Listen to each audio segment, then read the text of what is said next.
Good day to you from OG Benchmarks. This video is a tribute to a pioneering motherboard from Intel, the D945GSEJT.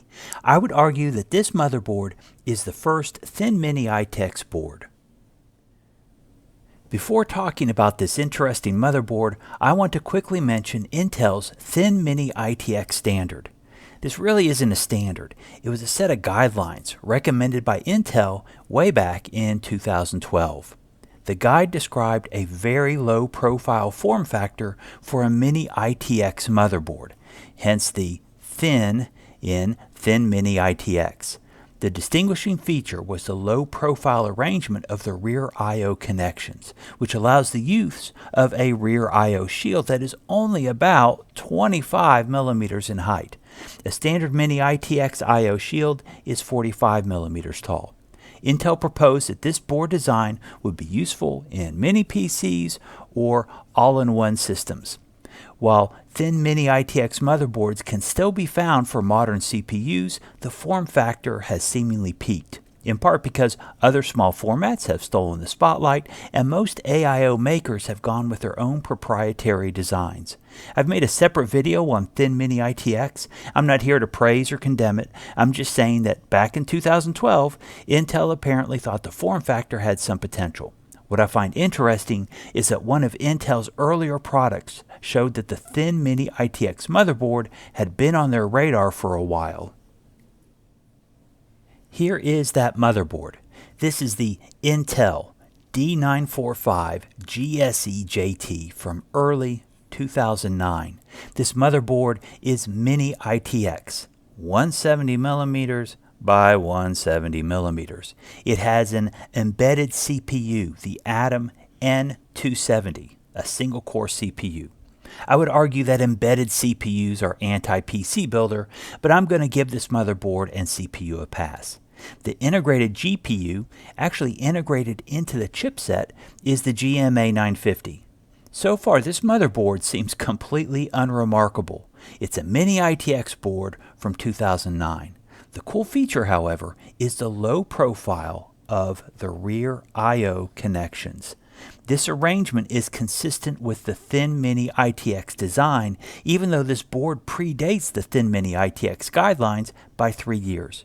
This motherboard is my evidence that Intel had been kicking around thin mini-ITX for some time before 2012. Now, because this motherboard was so ahead of its time, it actually came with a standard 45 millimeter rear I/O shield.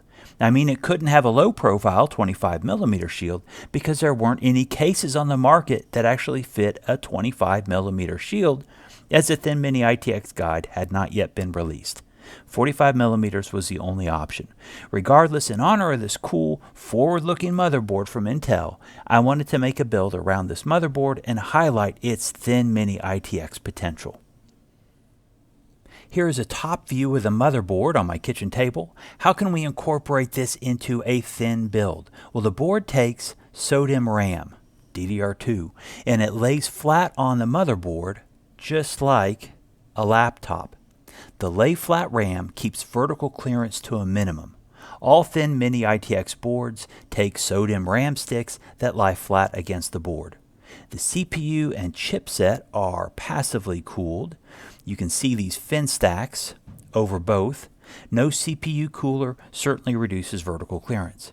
Power to the system runs through a barrel jack on the rear I/O. That helps as well. The only thing we haven't talked about is storage. When you think of storage, you normally don't think about needing a lot of vertical clearance, but this board is a bit weird. Storage does require power, and power for the drive, HDD or SSD, is provided by a Molex connector here on the lower right of the board. This image is a bit dark, but you can see the shine of the 4 Molex pins. These Molex connectors are kind of big, especially if plugged in vertically on the board. For storage, if we want to keep this build low profile, we need to do something a bit different and avoid a big Molex plug sticking up out of the board.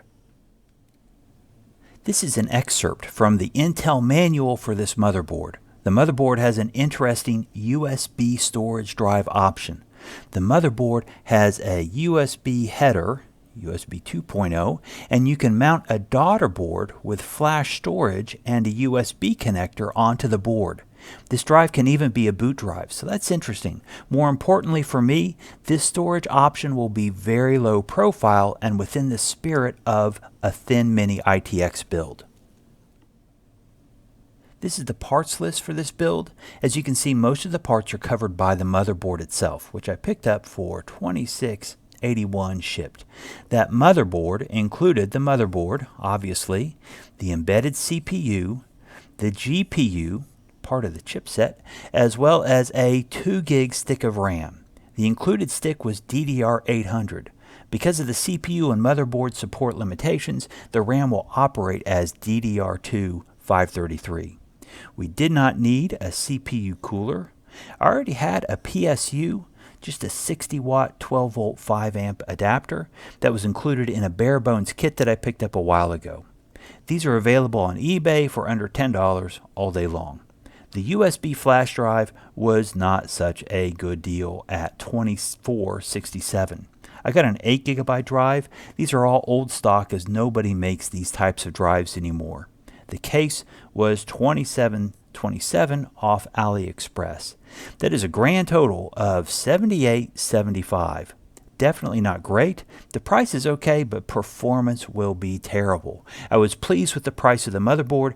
It was quite good, at least for eBay. There is one item that needs more coverage, and that is the case. So this is the case I bought. Very no frills. This image was pulled off of AliExpress. The one idea is that the case has a low profile cutout on back for the rear I/O shield. This opening is about 25 millimeters, but the motherboard, which predates the thin format by 3 years, has a standard height I/O shield. This is a problem. Either I can't use an I/O shield or I need to come up with some custom solution. I went with the custom solution. Let's take a little side story. This spring, my son had a birthday, and he was all into 3D printing. It's funny because I was trying to get him interested in 3D printing a year or so ago, and he just couldn't care less. Then about a month before his birthday, he would not shut up about wanting a 3D printer. So for his birthday, we got an Ender 3 V2. The image is from Amazon. This is actually an old model, but it seems very reliable, and there is a huge user base and lots of YouTube content for support. So to get back on topic, my thought on the I/O shield was to print one with the 3D printer. My son helped me and only charged me a little bit to use the printer. Let's see how this turned out. So here we have the original I/O shield for this motherboard. As I've said, the motherboard I/O has a low profile design. Look at these holes. They occupy only the bottom half of the I/O shield. The only reason the shield has to be bigger is because the cutout on the back of cases has a larger size. Therefore, the case also has to be larger in this dimension and occupy a larger volume. Well, with a 3D printer, we can make a low-profile I/O shield that is smaller and fits newer low-profile PC cases. Here is my final print. I use black filament, but in theory you can make any color you want. I found a model for an I/O shield online. It wasn't a perfect match, but it's not too much trouble to modify the position of the holes to get everything lined up. I probably had to make 4 prototypes before I got it right. Fortunately, small prints like this one take less than an hour. You can print a model, see how it works, make changes, and try again. Here is the case with the motherboard installed. You can see the RAM is installed. It's harder to see, but to the left is the daughter board plugged into a USB header with the storage drive. The front panel connectors, front USB, power switch, and hard drive light are plugged in as well. You can also partially see the rear I/O shield on the far left. A couple ports are sticking through the openings in the shield. Let's see the closed up case, the finished product. This is it. The picture on the left is kind of dark and you can't see much detail. Let's be honest here though, there isn't a lot of detail to see on this case. Just a couple USB ports toward the bottom and power button at the top. The left image shows the rear I/O with the custom I/O shield. I think it came out pretty well. It even looks good in brighter light.